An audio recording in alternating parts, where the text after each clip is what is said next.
Welcome back. So much has happened in the last 24 hours. I don't even know where to start. So I'm sorry I had to leap off the feed last time.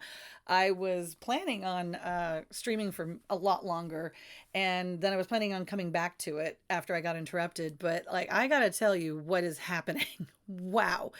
Let me give you some backstory real quick. Okay, so my whole thing for the past 10 years has been studying this spiritual calling that happened when, right before, or as I think it was right before. It was right before I met my husband. And when I met my husband, we weren't, yeah, we just met, and it was love at first sight. Our eyes locked, and he took my breath away, and that was it. Like instant love. What the Italians call thunderstruck. If you're a Godfather fan, you'll know what I'm talking about. And so it was like that. And the, I I can't. It's too long of a thing to explain everything, but I'll do another video of that, another chat with you about it, to tell you all the amazing details of the serendipity and the divine intervention and the divine order of things. It was just perfect. But anyway, I've been studying this for 10 years, and the knowledge just keeps getting deeper and deeper and deeper, and it opens up like a rose. And there are so many infinite layers of this. It's fascinating, eminently fascinating, and a lot of fun. And lately, I've been doing this very specific research into manifesting what I want my life to be like.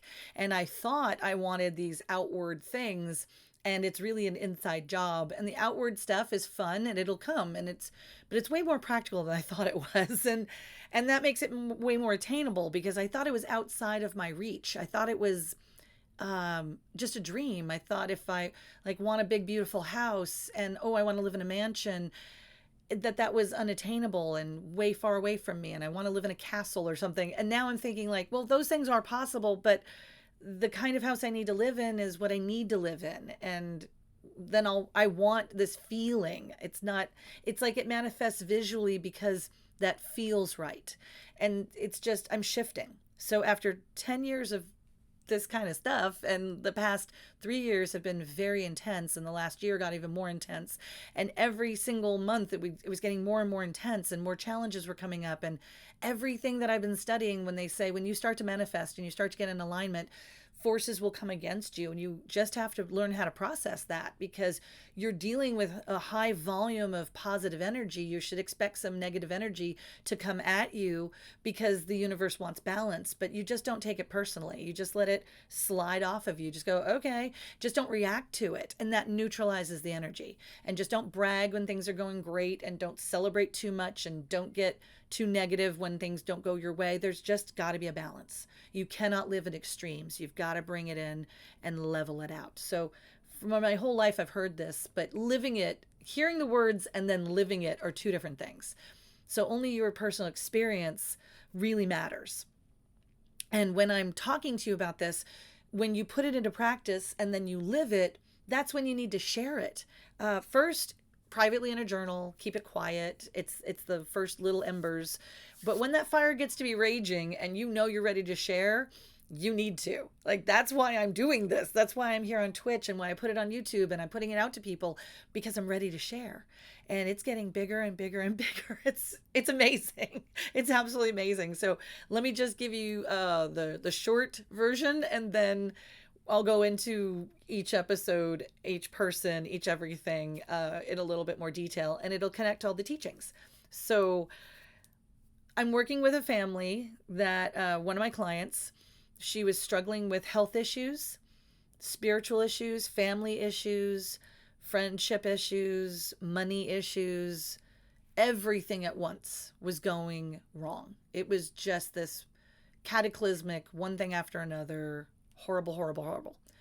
We talked, and I coached her, and it was an epiphanous transformation from our very first conversation.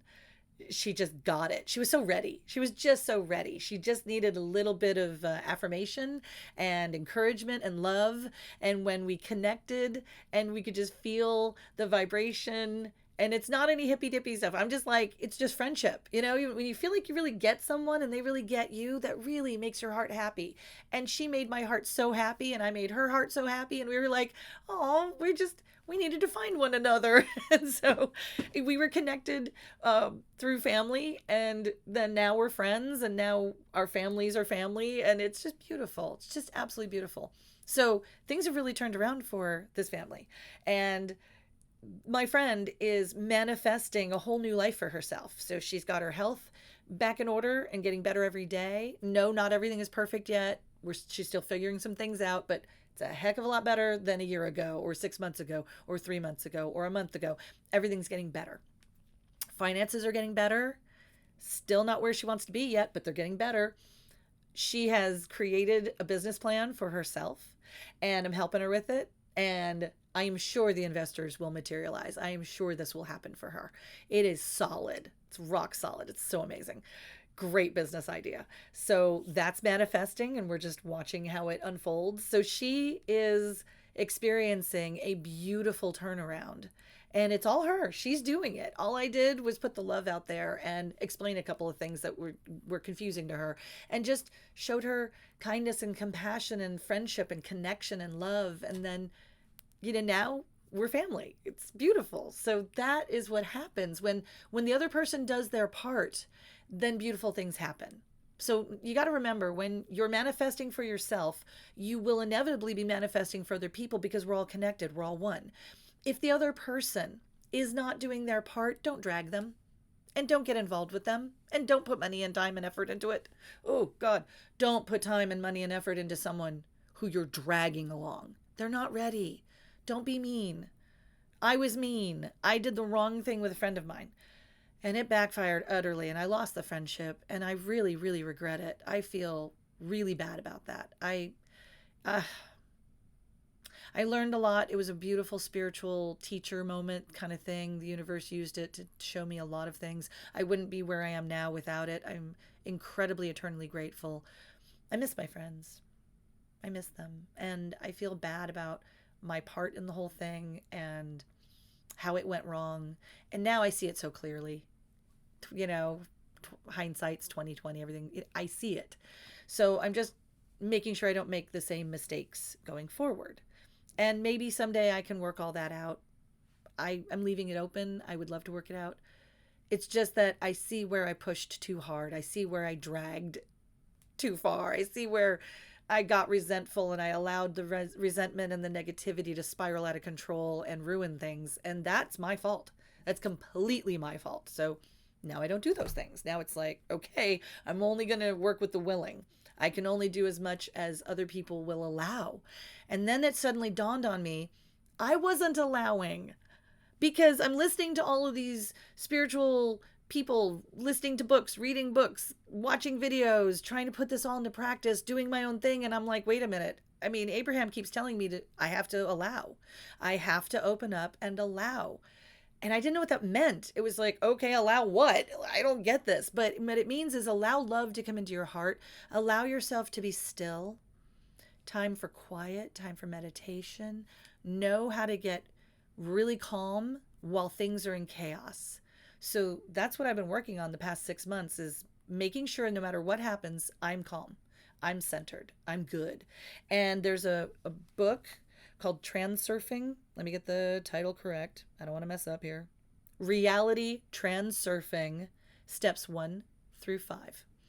And I'm listening to it on audio book from Audible. Love Audible. Audible has really changed my life for the better, because I'm a pretty speedy reader, but I like to do this thing where I go back over and savor things and read them like slowly. And when you're doing spiritual stuff, it's hard to read quickly and absorb it. And I would take a long time to process a book and put it into action.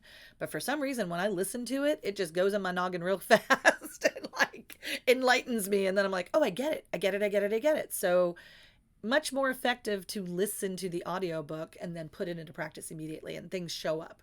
I think that's just the part of the brain that needs to connect with the universe.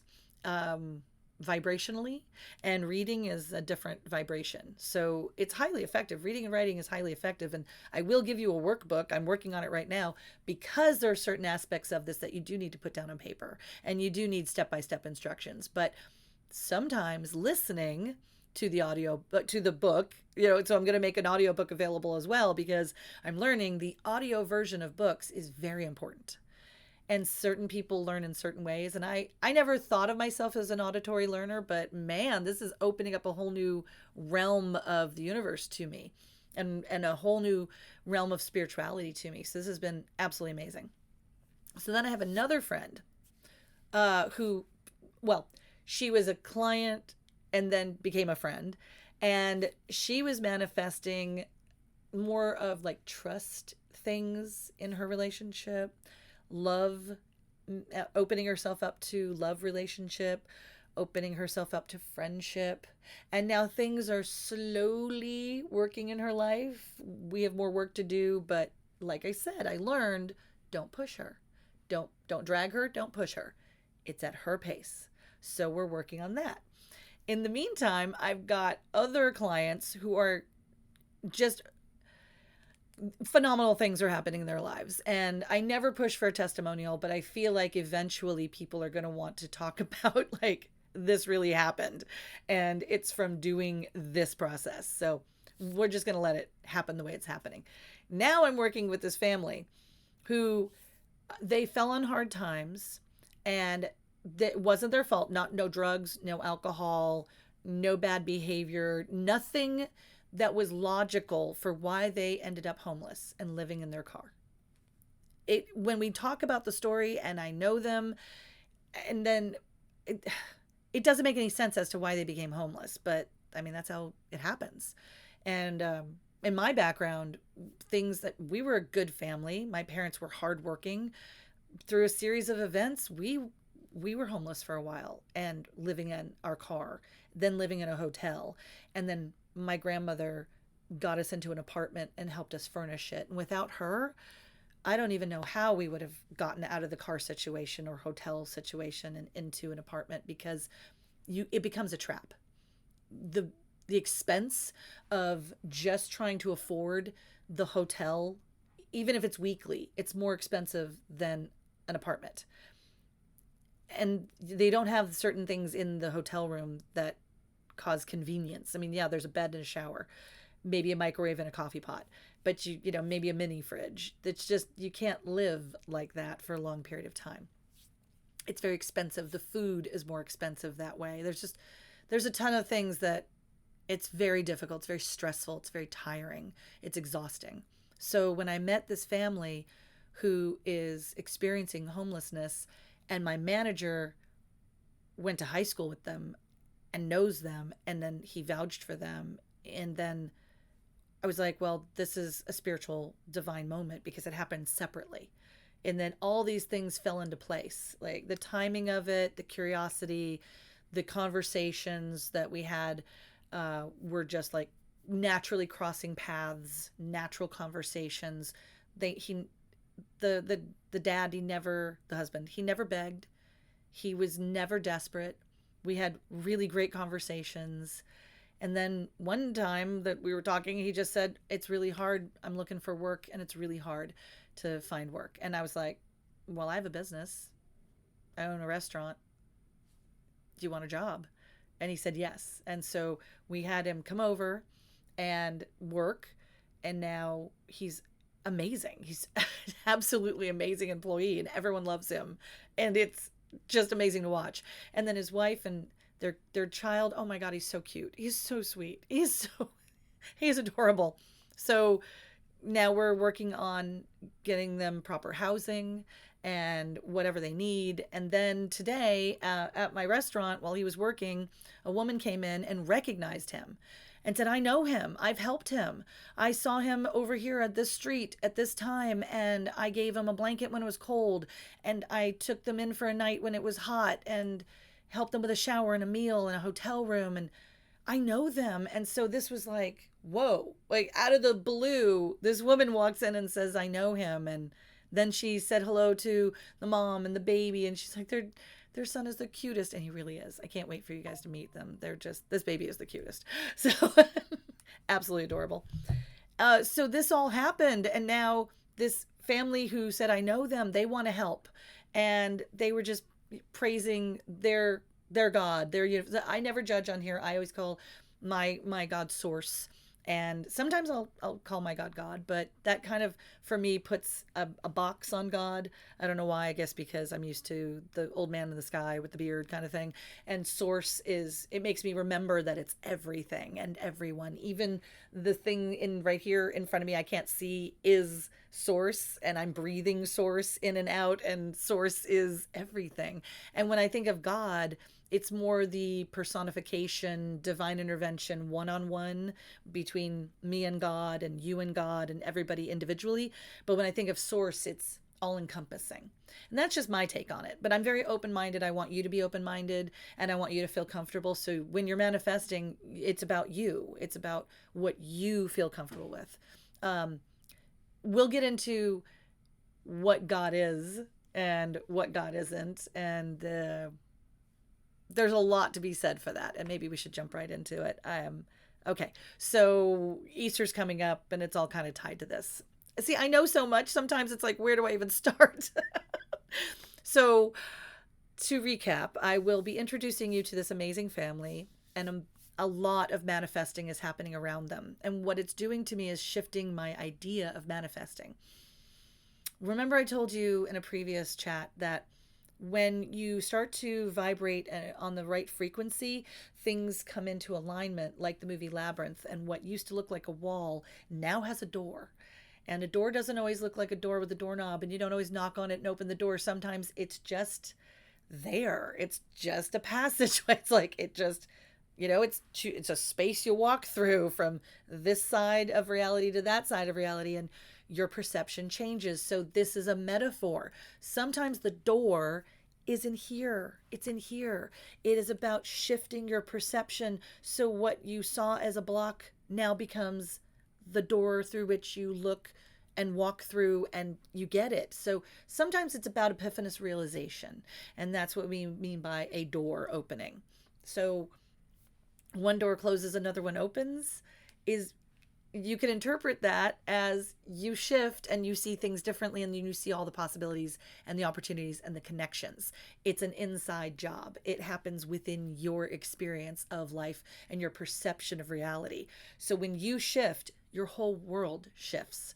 So when you make a declarative statement like, everyone is very helpful towards me, they're always so nice and generous and kind, and they're always friendly, and I'm always having fun, and people are always helping me, that is what your world becomes.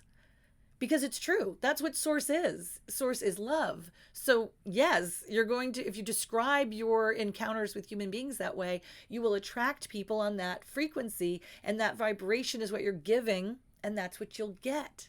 So it's not about these strict rules of, oh, I only give to this charity because I know it's vetted and I don't want to be scammed. And when a person is legitimate, you'll know it, and it's verified by other people. So this is a legitimate family who they just need help, and it's being verified by a bunch of other people. So there's a network. Everything's connected, and source connects it all. So what transurfing describes as inner motivation and outer motivation.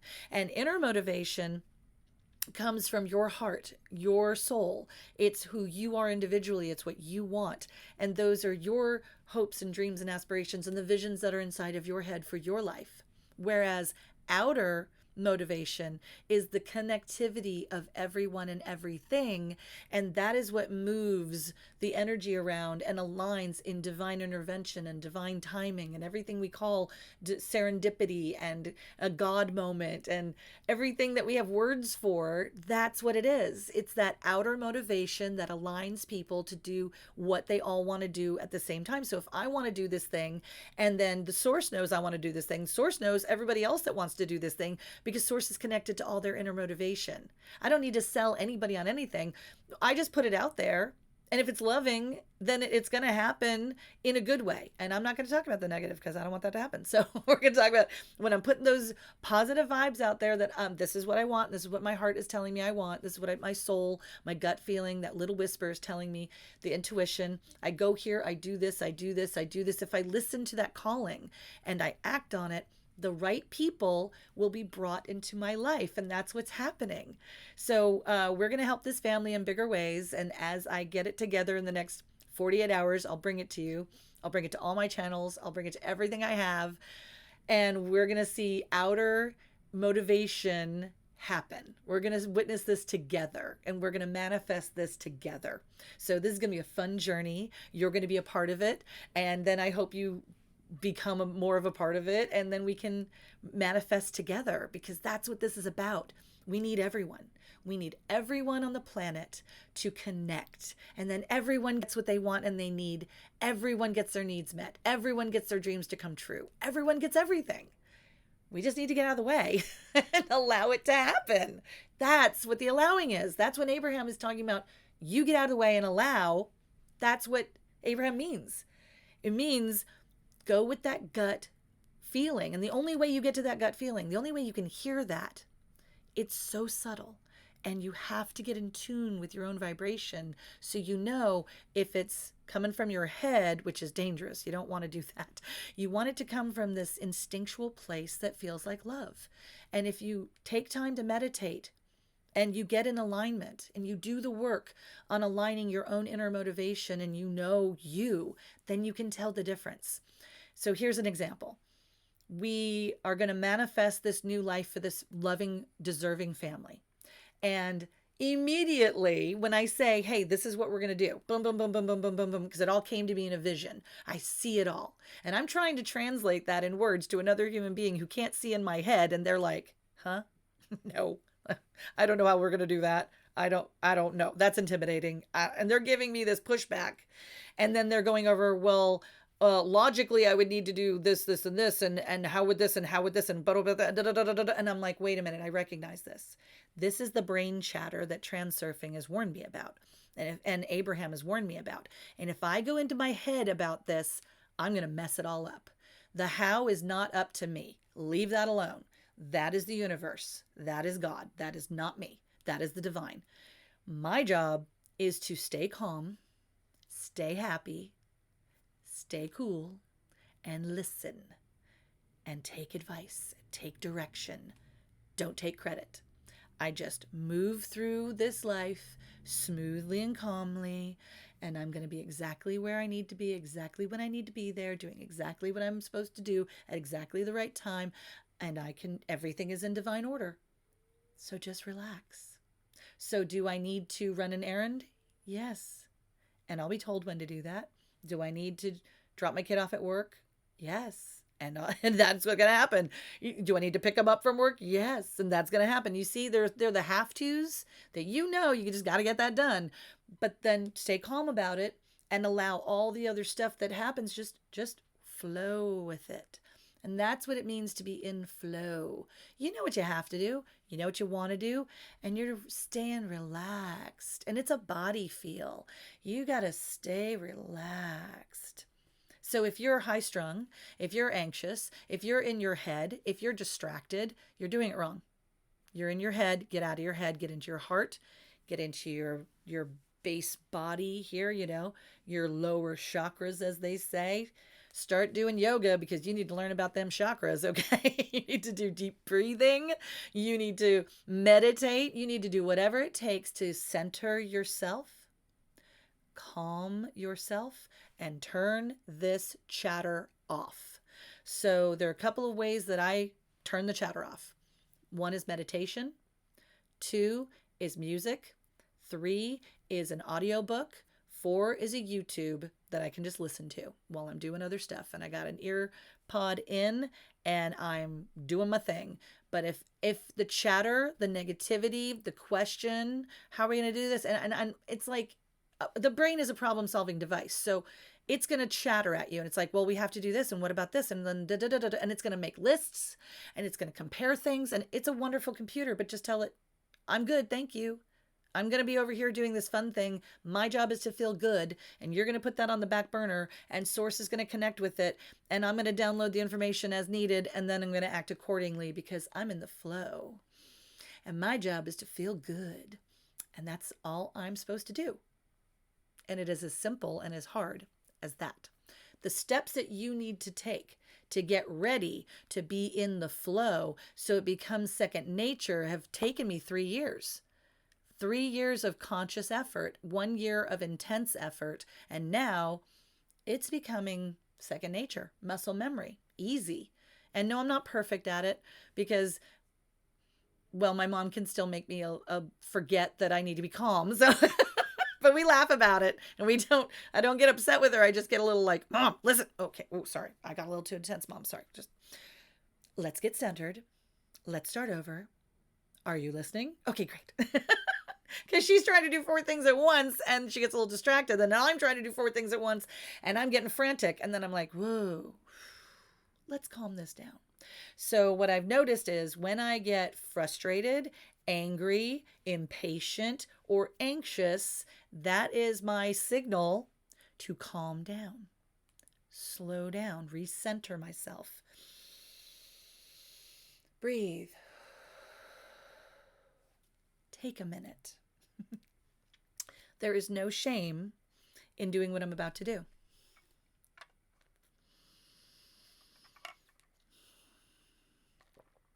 Hydrating with water and breathing those are the 2 basics that you need to cover. And then you need to be eating foods that make you feel good and help you move your body and make because your job is to feel good. So if it's feeling good, you're on the right path. And then I need to move my body in ways that make me feel good. I need to get enough sleep because that makes me feel good.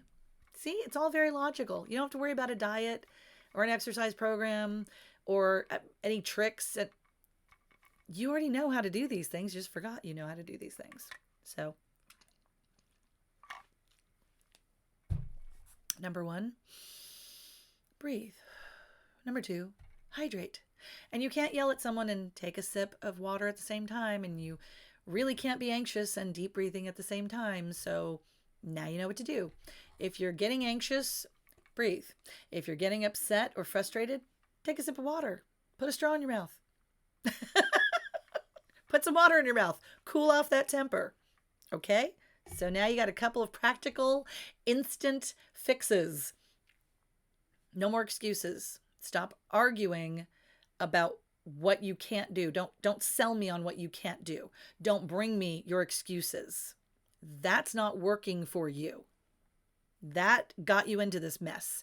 Your brain got you into this mess. Your heart will lead you out of it. The brain is a beautiful device. It has its purpose. It runs this whole electrical show we got going on. Okay. It's making my heart beat. It's making my lungs breathe. It is doing what I don't have time to think about consciously to do. It's thinking about it for me. That's its job. The fact that I can speak to you is because of my brain. The fact that I can hear things is because of my brain. The fact that I can comprehend language is because of my brain. The whole visualizing everything when divine and guidance comes to me is because I have a brain. It's just not the guidance system. It is not the GPS. It is definitely the CPU. It's crunching data. It's writing code. It's it's firing off commands, but it is not where the guidance system comes from. The base code is written by the master and fed to us through our heart and that little divine whisper. So we have to be downloading information from source so that this computer runs right and this computer doesn't get in the way. So when we're talking about getting out of the way and allowing, it means to be led by your heart and your instincts and not by this overwhelming brain power of problem-solving device that demands all of the information immediately that we don't have. And then it just fills in the blank with ridiculousness, and then it goes to negativity. So do not feed that machine. Do not feed that beast. Don't do it. Stay in the heart. Stay with love, meditating and being led by divine guidance. And that is how you manifest. And manifesting, believe me, because I've been chasing this forever. Don't chase money. Do not chase material objects. Chase the feeling. Chase the feeling. And you already have it. You're Dorothy, baby. You've got those ruby slippers. You already have that good feeling. You were born with it. You are connected to source. That love, that good feeling is always yours. It is who you really are. You just get busy, you let the brain take over, and you forget.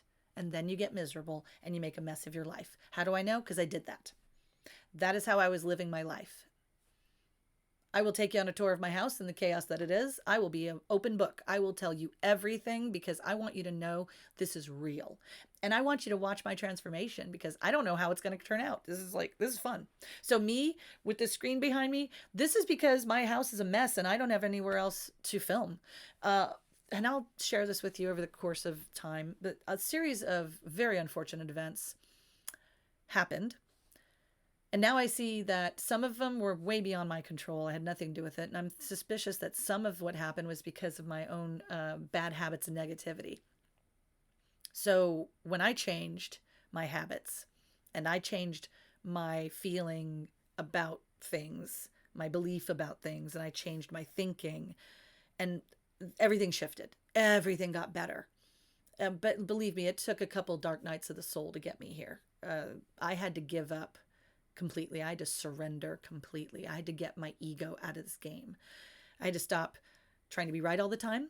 I had to stop arguing, stop taking credit for everything or needing credit for everything or needing everyone to acknowledge I did that, give me credit. Who cares?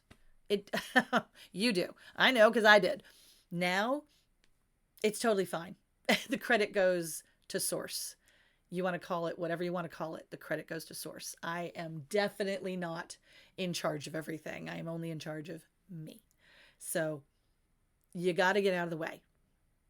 I hope that something I have said during this little share right now triggered some divine awareness in you. I hope you're motivated to work on being calm and centered and listening to your calm inner voice that's guiding you, and understand that your feelings matter.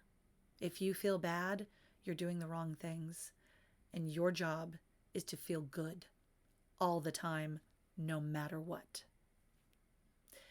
Tall order, I know, but we'll take this step by step, and I will continue to share with you how to face adversity when something bad happens, just how to let that vibration hit you and pass through you. You'll be untouched, unscathed. It will not rock your boat. And there are certain steps to get there. So that's what we're going to cover next time. When bad things happen, how to keep feeling good in our next chat. So until then, be well.